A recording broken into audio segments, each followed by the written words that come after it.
Thanks so much for sharing your knowledge with us in this moment. No, first of all, thank you for calling me in. It's terrible to see what's happening over there. So anything that we can do collectively to help, we will. And So you have an incredible curriculum because you've been a surgeon in a hospital in the UK. You have very high positions like institutions like the WEVA or worldwide associations. And then we can find you in Africa. So please tell us first how you end up in Africa and in the volunteer work. And I'd like also to know how it affects your life. Like what was the best thing to do it? Because we are making a big action here that I'm going to tell in the end of the video. And I'd like it's an important experience to share also with them. yes, thank you. So how did I end up in Africa? I think that's the first thing. I ended up because my parents were mad enough to bring us all there when we were very young. So I come from an entire family of human doctors, so many that we could possibly open our own hospital just with my own family.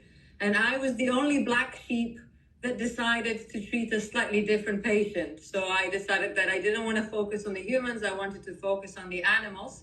And actually in time that has slightly changed, and I'll tell you how. So I come, as I said, from a family that's got medical background, and we have surgeons, cardiologists, and I myself decided that I loved surgery. So I did my surgical residency, and then I missed the practical work that was required and needed, that I saw the need for in developing countries where there's very few vets. And so I joined originally a group called an NGO called SPANA and started working abroad, and found that a lot of the things that I had learned in Europe, we could translate even in low income settings. And I've got a table full of things I'm going to show you now, ready for all of you that are there, of things that I discovered in my travels were adaptable to do my job. In time, I found that in developing countries or in poor income setting, or where there's limited access to medical care, that usually applies to both humans and animals. And that drove me to push for a One Health education. And now a lot of my projects are centered around improving community health, intended as the human animal at the same time.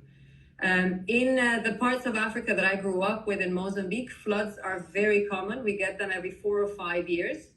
So I have firsthand experience from when I was a child in being in a situation like you're suffering now in Brazil, and finding, that you have to make do with what you've got around you, because there's no warning for these disasters. You just have to react. So again, I hope some of the things that I show you will show you that there's still a lot that we can use with the science that we have inside us. And sometimes we get nervous that maybe it doesn't look like medicine because it doesn't come in the right package and it hasn't got the right advertisement from a pharmaceutical company. But actually, if you bring it back to the basics, you can do a lot with very little. So I'll show you some of the things that we can do now. As you said, the translation will happen later this evening, but if anyone wants to add any questions in Portuguese, I understand it completely. I'm just very rusty, so it's best that I speak English. But if you have questions as we go on, please, if you pop them up, I will see them popping up, and I can respond to you as we go on. Perfect. So I saw your lecture in China, in the WEVA, and the title of the lecture was How to Manage Wounds with Low Income, with what you have. And I found it very interesting. And then I thought it fits perfectly with this moment in Brazil, and I think this information can help a lot of people there. And one of the things we have most is exactly wounds. So which materials can you use to clean a wound? Yeah. So the first basics of any wound is as you said, cleaning it. So we always say dilution is the solution to pollution. So before you worry about infection or anything else, the best environment for a wound to heal is a clean wound. Now, ideally, we all have antiseptic solutions, sterile solutions, gauze, sterile swab, non-sterile gauze. That I appreciate will not be available in the field if you get called out, or it may run out. And I understand if the airports are shut, you won't be able to get additional material in. So I'll show you a few things that we have used. I'll turn my camera around and then you can see what I've devised for you. So here's an array of things that I have at home. This is bog standard soap, hand soap, and there's a little bit of iodine tincture. The two of you can be mixed 50-50 with some water to create an antiseptic solution. I find that little things like your hand nail scrub is really helpful to take some of the warmth of the mud around the wound.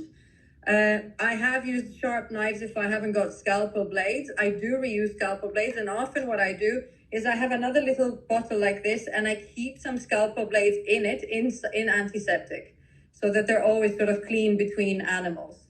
Another thing that we can create is we can create some saline with some bog standard salt from home. Okay, so it doesn't have it. You can boil the water and then add the salt. Obviously, it's not going to be completely sterile, but it is an isotonic solution that you can create for wounds, to clean wounds. Wonderful. I do often use, so as far as actual cleaning and scrubbing, I go down to bog standard sponges that you can get in the kitchen. Microfiber tissue is really good because it's a little bit like a gauze, so it has a little bit of abrasion, but it doesn't actually lose the fibers. If you try and use other materials, like normal cotton, that can be a lot more abrasive, a lot harder than a microfiber cloth. So I find microfiber cloths are more similar to gauze, and then I just wash them in my washing machine. I do use also for wounds quite a lot. I do use bleach if I have nothing else. So there is 1/3 of a bottle and then filled up with water. So 1/3 of a liter and 2/3 of water. Those are some of the staple things that I do use for cleaning wounds. Then, did you want me to just go around my table and tell you what else I have? Yes, please. Yeah, so then I'll show you again my bandaging material, all else failing. This is when you go really MacGyverish. I find that a base layer, so if you have a suppurative wound, what you want to do is you want to make sure that you can draw the moisture out. If all else fails, good old standard pads, sanitary pads, work brilliantly. Okay, they work absolutely great. I could show you even on my leg. You can put your sanitary pad over it. And then here we go, this is proper live. So imagine I had a wound where this area is, you can put your sanitary pad, and then what I can use is actually my kitchen towel to create a bandage around it. Sorry, because I'm doing this one-handed, but you get the gist of it. Yes. Once I have that base layer over it, if I need to add more thickness, if I'm thinking that I want to do a Robert Jones, what I can do is use different layers of a thicker material, which can be a towel, and then over it, what I can keep it together with is either bog standard sellotape if you haven't got it, but the best in every vet's kit is your old duct tape. Duct tape will fix absolutely everything. Depending on the size and the age of the animal, you may need to use splints. And for splints, I have used anything from pieces of wood, that could be, if it's a young animal, you can use a number of wooden spoons. If it's an older animal, you can use bigger broomsticks cut to shape, or piping, the plastic piping that you use in drains. For actual skin apposition, I use a number of homemade materials that range from, I don't know if you guys have ever seen this, we have them in IKEA. They're little clips for packages. They're really helpful to oppose the skin that can then be sutured over the clip. For some very large wounds where the suture isn't enough, I have used the wire that is commonly used to make necklaces or DIY at home. And there are little tools that come with it, which are varied size needles, you see here, on handles. These little handles, believe it or not, I have discovered, are also used for hair extensions. So you can actually use the same handle to run the needle in and pass your wire through the skin. In tension up position, I will show you a video. I'm a massive fan of buttons and normal suture. Any cotton suture will do. And you will find that your normal needles will go through the superficial layers of the skin. They do struggle. In cattle, you will struggle. But in horses and in smaller and foals or in small animal, you will manage. In cattle, I replace these needles with needles that are used for repairing carpets or rugs, which are much, much thicker. Another bandaging material that I think is extremely useful are socks. I find socks really, really good. So if you cut the end off the sock, suddenly you have a tubular breathable bandage that you can put on. And sports socks are very good because they're quite firm. The nice thing as well, if you think about it, if you look at it, the shape of the heel often fits perfectly over the fetlock. Yeah. Wonderful. Obviously, in hind limbs, if you're going up to hocks, then that becomes a problem. Then I replace these with tights. Normal tights work extremely well as well. I also use tights on the head. And on heads, for eye injuries, I'm sure you will have all seen it, I have used bras. So what you can do is you remove the wire off the bra on either side, and one eye will be covered by a cup. This cup can be cut out and go over the other eye. So suddenly these straps go over the ears of the horse, and the back strap goes under the jaw. And that helps you keep a soft, padded, clean bandage over an eye, and you can then cover the rest of the head with some tights, and you make some holes on the tights. So again, you can keep flies off, you can keep it in place, you can keep it clean, you can wash it. Perfect. Other little things that I use very often are baking paper. That's another really good one. If you have a dry wound and you want to keep it a little bit more moist, this is a good base layer to put over it. So you put I use a lot of creams that can be, I use baby creams quite a lot because I know that they're gentle on the skin. And you can crush antibiotics. I know it's not ideal, but it's better than nothing. And then to keep it in place, I put the baking powder. Again, we can use our base layer with our kitchen towel and our duct tape over it.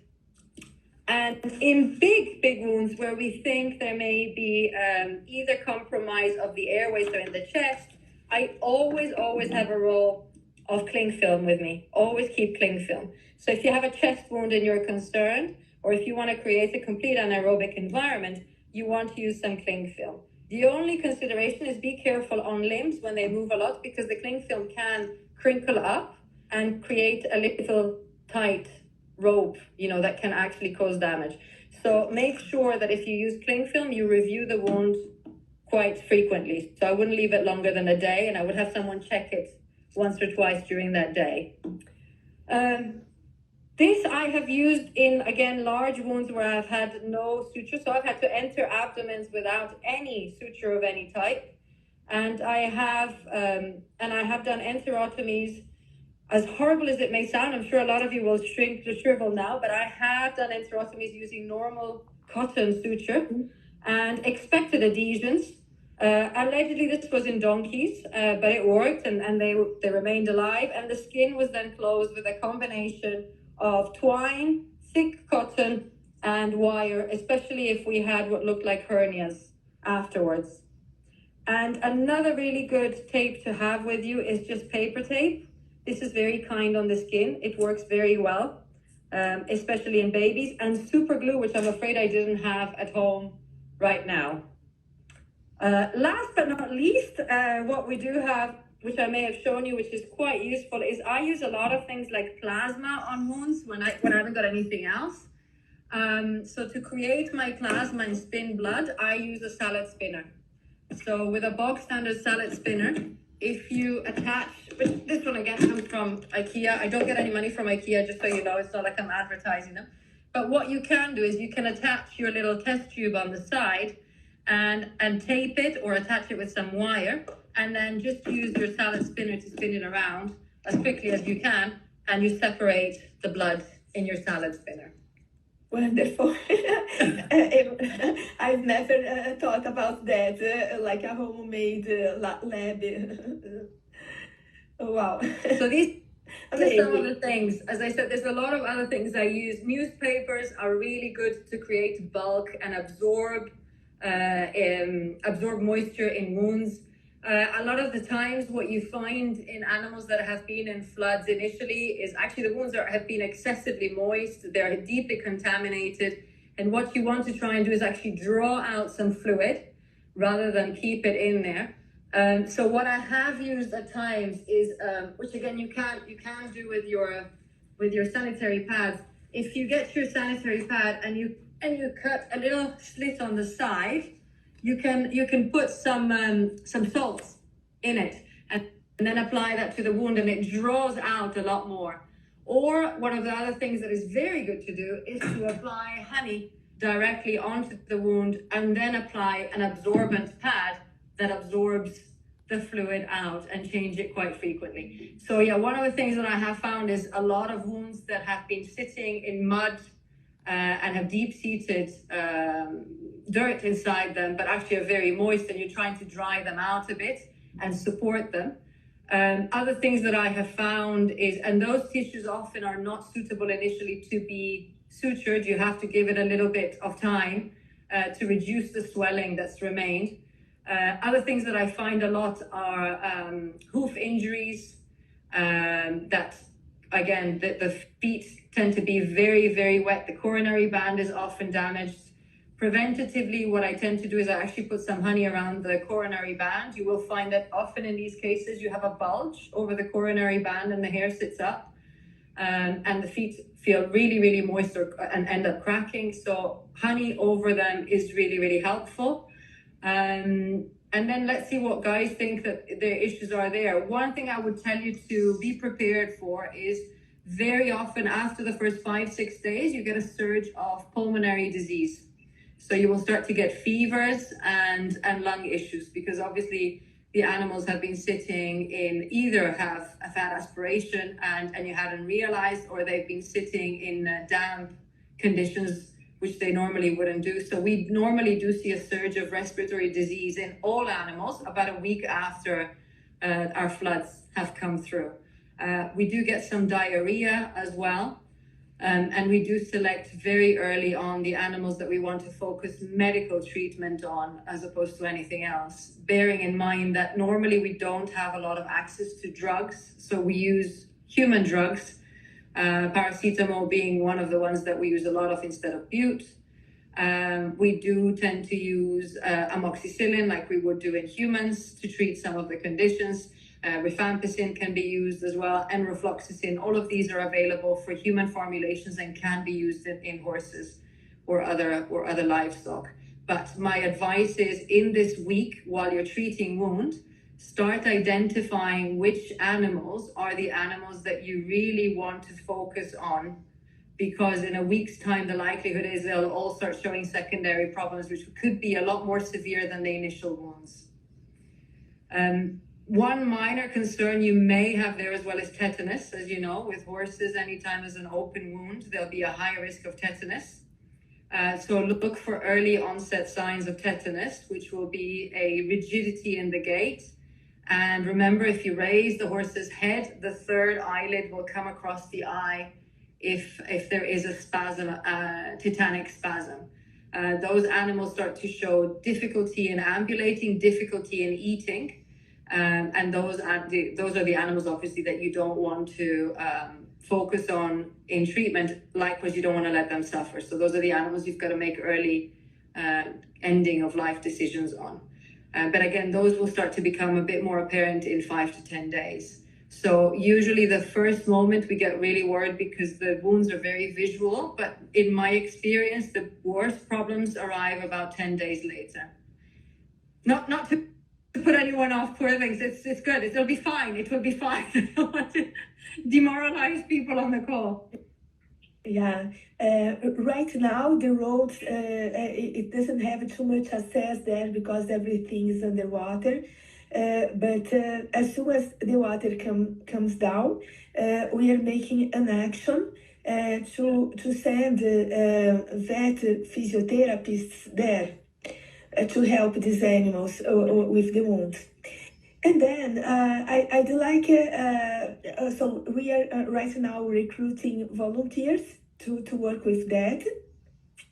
And I'd like also you to explain like why to do a voluntary work, like what it can bring for your life. Can you talk a little bit about that? Yeah, so for certain, I mean, bringing volunteering work, so bringing your skill set to a part of the world where there is none benefits the people around you. But I found that I gain more usually than what I feel I give from a humanitarian point of view.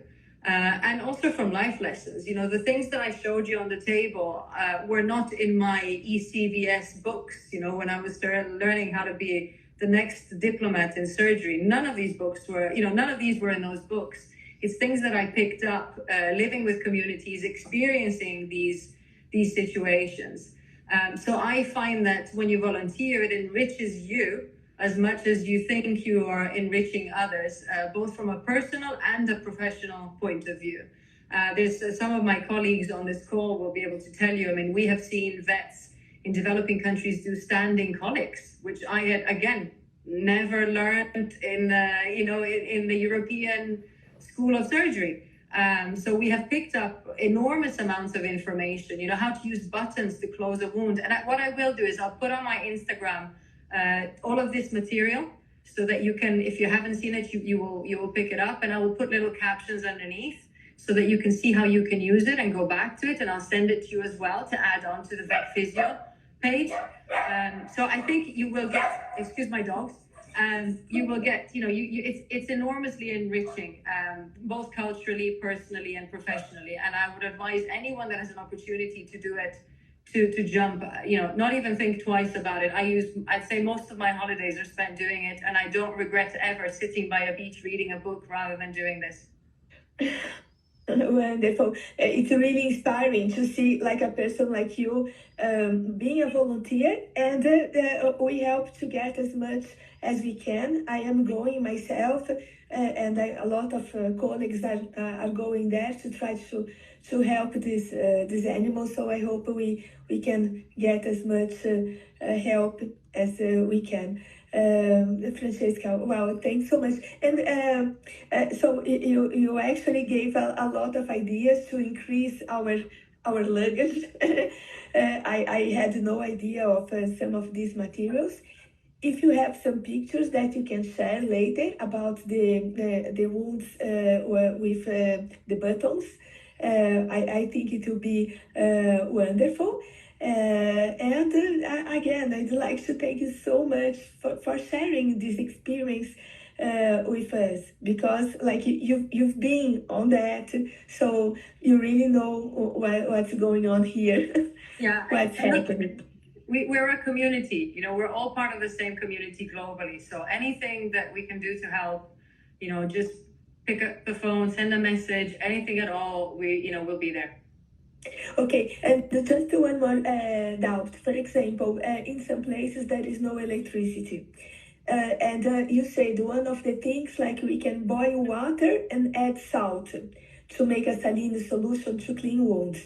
So it can be made before going to the places also, because some places we don't have electricity. So I think it's something that you can get it ready in some recipients and bring to the places. Yeah, one of the best recipients I have found to use is the garden spray cans.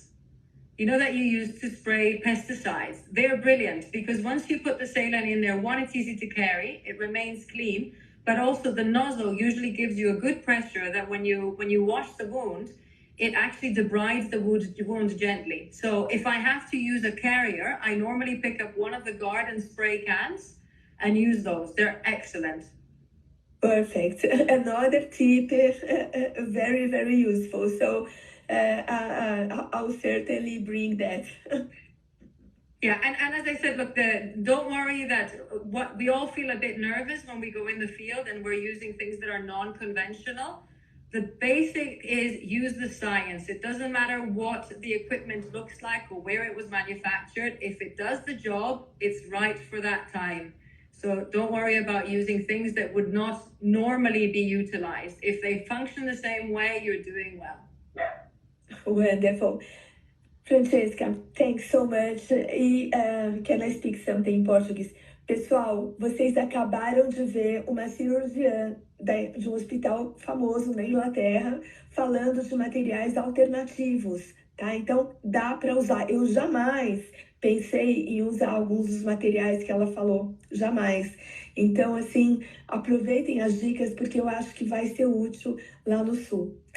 Francesca, thanks so much, and we keep in touch. Carinhos a todos.